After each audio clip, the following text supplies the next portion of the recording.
दोस्तों किसी भी एग्जाम की प्रिपरेशन में दो चीज़ें जो सबसे ज़्यादा इंपॉर्टेंट हैं वो है सिलेबस और पीवाईक्यूज। सिलेबस आपको बताता है कि भाई आपको क्या पढ़ना है, और पीवाईक्यूज आपको बताते हैं कि भाई आपको किस टॉपिक को कैसे और कितना पढ़ना है।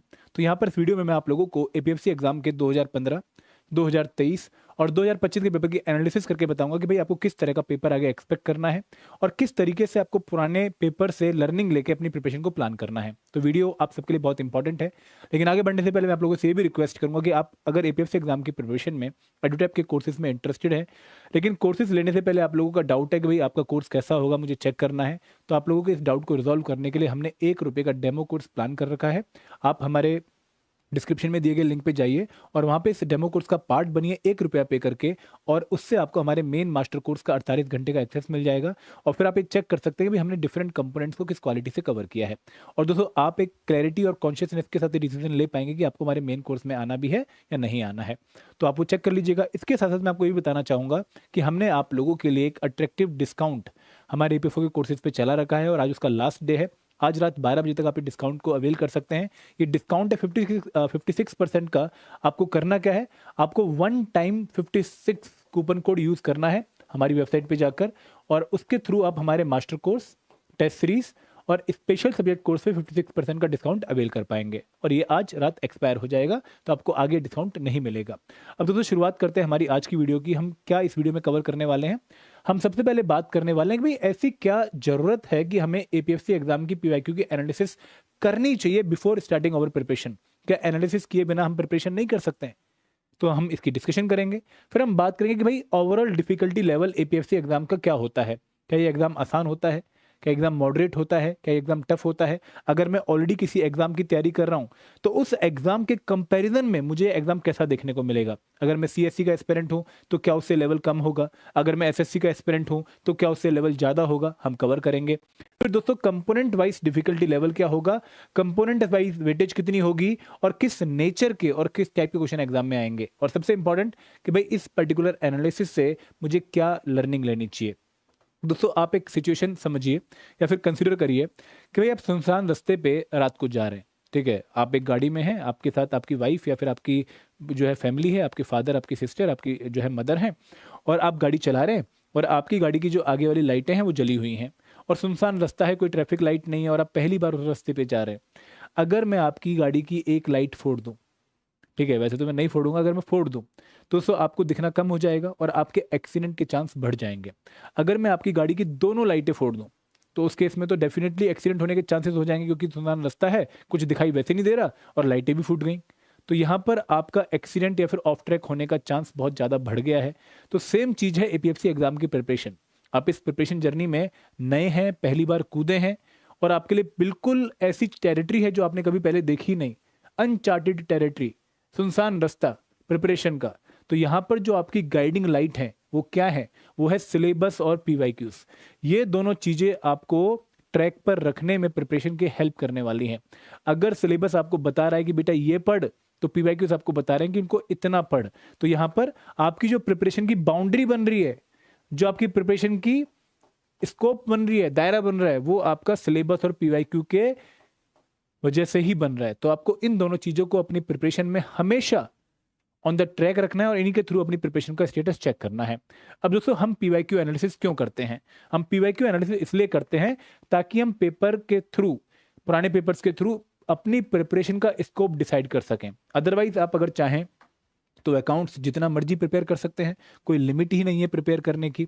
आप हिस्ट्री में जितना डीप जाना चाहें उतना पढ़ सकते हैं।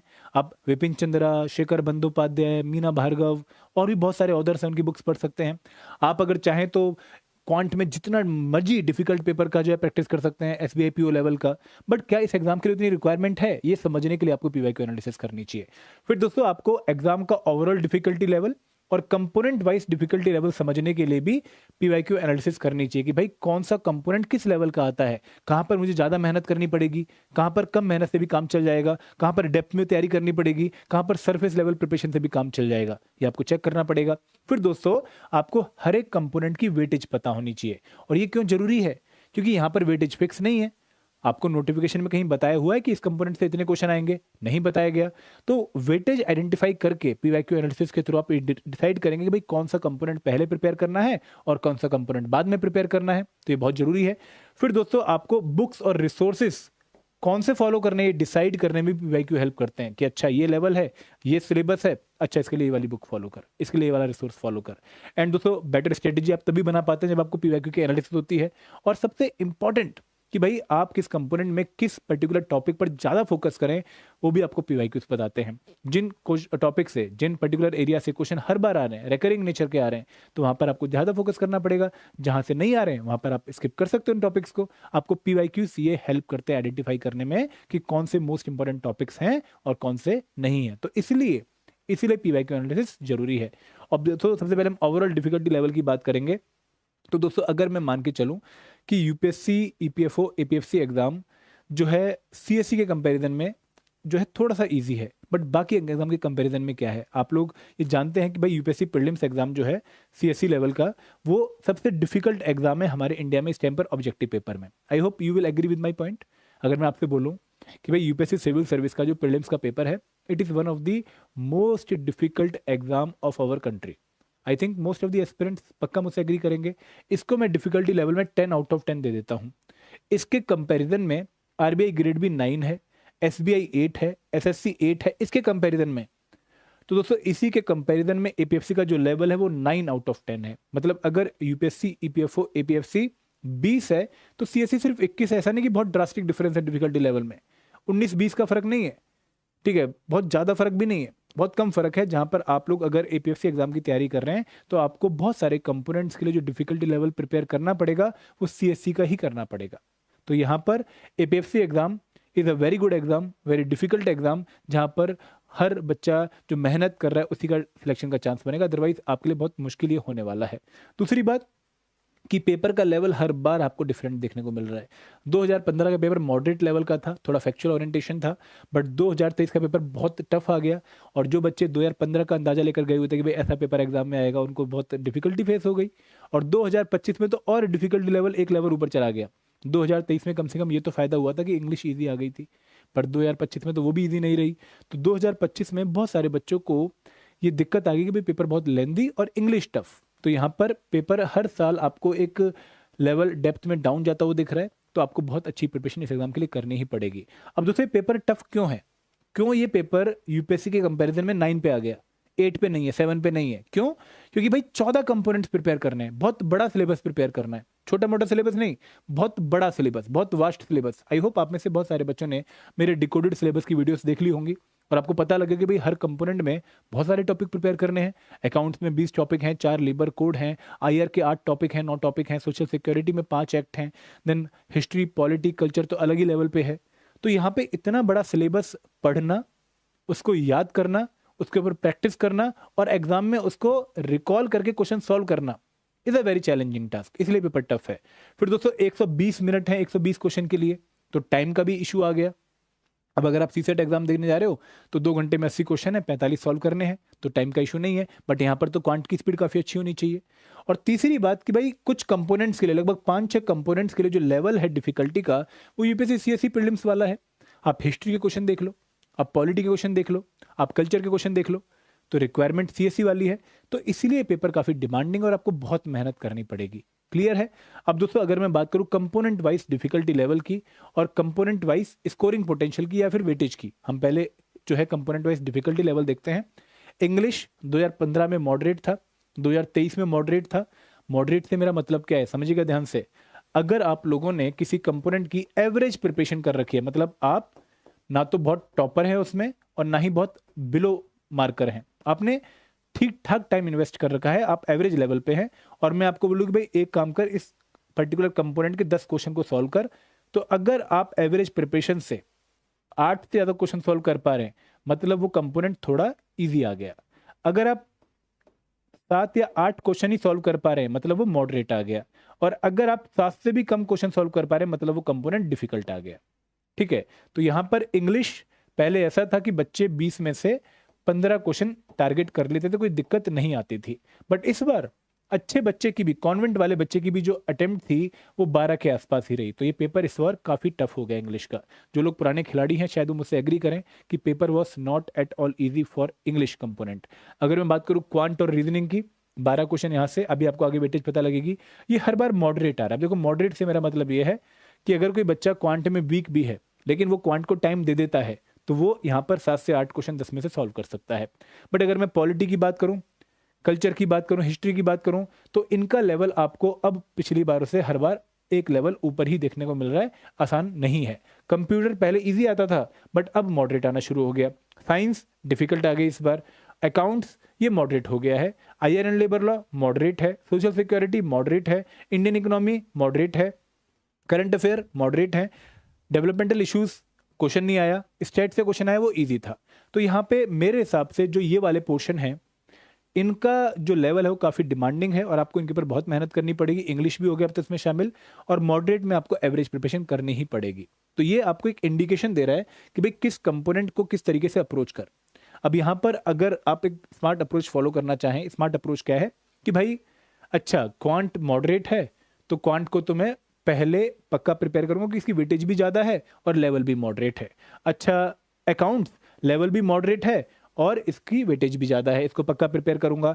IR and labour law level भी मॉडरेट है और वेटेज भी ज़्यादा है, इसको पक्का प्रिपेयर करूंगा। करंट इवेंट मॉडरेट है, वेटेज भी ज़्यादा है, पक्का प्रिपेयर करूंगा। तो यहाँ पे जो कंपोनेंट की वेटेज ज़्यादा है, for example history, culture, polity, इनकी भले ही वेटेज ज़्यादा है लेकिन क्योंकि पेपर डिफिकल्ट है तो ये इनके बाद आने चाहिए, इन कंपोनेंट्स के बाद आने चाहिए।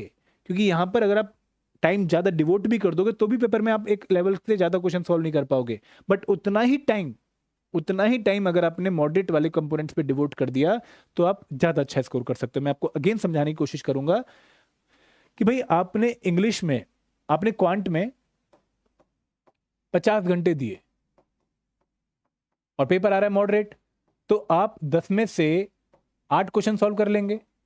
लेकिन आपने यही 50 घंटे अगर इंग्लिश को दिए तो आप 10 में से 6 क्वेश्चन सॉल्व कर पाएंगे। तो फायदा कहां पर है पहले कवर करने में, इसको पहले कवर करने में। बट क्योंकि इंग्लिश की वेटेज ज्यादा है तो उसको छोड़ नहीं सकते हैं, भले ही 6 क्वेश्चन सॉल्व हो, तो यहां पर हम इसके बाद आ जाएंगे। तो ये पॉइंट आप लोगों ने यहाँ पे ध्यान में रखना है, ये बहुत इंपॉर्टेंट पॉइंट है, इसे मिस मत करिएगा। अब दोस्तों बात करते हैं कंपोनेंट वाइज वेटेज की और स्कोरिंग पोटेंशियल की। देखो अगर मैं कंपोनेंट वाइज वेटेज की बात करूं तो 2015 में तो पेपर एक अलग ही लेवल का पेपर था। यहाँ पे क्वांट के 29 क्वेश्चन थे, इंग्लिश के 10 क्वेश्चन थे, हिस्ट्री कल्चर के 10 थे, पॉलिटी के 7 थे, कंप्यूटर के 8 थे, साइंस के 7 और अकाउंट्स के 4, आयरन लेबर लो तो आई बहुत नाप के बराबर था, सोशल सिक्योरिटी 9, इंडियन इकोनॉमी से बहुत ज़्यादा क्वेश्चन आ गए थे। ठीक है, बट अगर आप जो साल पुराने हमारे पेपर हैं उनका देखो रेफरेंस, क्योंकि यही हमारे लिए इंपॉर्टेंट है 23 और 25, तो इंग्लिश के क्वेश्चन फिक्स हो गए कि भाई 20 क्वेश्चन पार्ट ए में इंग्लिश के ही आएंगे, तो हमारे लिए टॉप मोस्ट प्रायोरिटी कंपोनेंट बन गया। कल्चर क्वांटम रीजनिंग में आपके 15 और 14, यहाँ पे 12 क्वांट के हैं और 2 रीजनिंग के हैं, यहाँ पर 12 क्वांट के हैं और 3 रीजनिंग के हैं। इनके नंबर फिक्स हैं कि भाई ऑलमोस्ट 10 क्वेश्चन यहाँ से आएंगे ही आएंगे, यहाँ से भी 10 क्वेश्चन आएंगे ही आएंगे। ठीक है, कंप्यूटर की वेटेज कम हो गई है और इस बार भी मुझे चांसेस यही लग रहे हैं कि कंप्यूटर से ज़्यादा क्वेश्चन नहीं आएंगे। साइंस की वेटेज 10 है, हमें पता है कि भाई हाई प्रायोरिटी कंपोनेंट है। Accounts, auditing and insurance 10 plus 3 plus 2, इनकी 15 ही वेटेज रहती है, आपको इनको अच्छे से प्रिपेयर करना ही पड़ेगा। आईआर एंड लेबर लॉ की वेटेज भले ही 14 से 6 हो गई थी बट मुझे एक्सपेक्टेड है कि इस बार 10 प्लस क्वेश्चन आएंगे। सोशल सिक्योरिटी की भले ही वेटेज 5 से 14 हो गई बट यहाँ पर अगेन आपको इस बार 5 से 6 ही क्वेश्चन देखने को मिलेंगे। ये वेटेज आप लोगों को इंडिकेशन दे रही है कि भाई इस बार का पेपर कैसा हो सकता है। बट दोस्तों मेरी एक सलाह ध्यान से समझ लीजिएगा, मेरी सलाह यह है आप लोगों को कि इंग्लिश के अलावा आप किसी भी और कंपोनेंट के लिए प्री डिफाइंड माइंडसेट लेकर मत जाइएगा कि मुझे इस कंपोनेंट से इतने ही क्वेश्चन देखने को मिलेंगे और इसी डिफिकल्टी लेवल के देखने को मिलेंगे। नहीं, यूपीएससी की एक और फुल फॉर्म है अनप्रिडिक्टेबल सर्विस कमीशन। तो आप यहां पर फ्लेक्सिबल अप्रोच के साथ जाइए, कुछ भी अज्यूम करके मत जाइए, क्योंकि यहाँ पर चीज़ें चेंज हो सकती हैं। आपने देखा भी कि भाई 29 में से फिर 15 क्वेश्चन हो गए, तो यहाँ पे 14 में से 6 क्वेश्चन हो गए, 5 के 14 क्वेश्चन हो गए। तो हर कंपोनेंट को अच्छा प्रिपेयर करिए, कोशिशें करिए कि हर कंपोनेंट प्रिपेयर हो जाए और हर कंपोनेंट की ऐसी प्रिपरेशन हो कि सिंपल और मॉडरेट कंपोनेंट क्वेश्चन किसी भी कंपोनेंट का गलत ना हो। और अगर किसी कंपोनेंट में ड्रास्टिक चेंज आ भी जाता है तो हम उस चेंज को हैंडल करने के लिए रेडी हों। अब दोस्तों यहाँ पर मैंने एक टेबल और बनाया स्कोरिंग पोटेंशियल का, अपनी पिछली स्लाइड वाले पॉइंट को समझाने के लिए। यही पॉइंट है कि भाई आपको किस कंपोनेंट को कितना फोकस करना चाहिए। आगे बढ़े। अब दोस्तों हम बात करते हैं nature and type of question. Nature से मेरा मतलब क्या है कि भाई जो क्वेश्चन है वो फैक्चुअल है या कंसेप्चुअल है। देखो 2015 में जो पेपर आया था उसमें number of factual question were more and conceptual question थोड़े से कम थे। अब ये फैक्चुअल और कंसेप्चुअल का मतलब क्या है? अगर मैं आपसे बोलूं कि who among the following is the publisher of the newspaper स्वदेशी, स्वदेशी न्यूज़पेपर को कौन पब्लिश करता था? ABCD आपको 4 ऑप्शन दे दिए। अब this is called a factual question.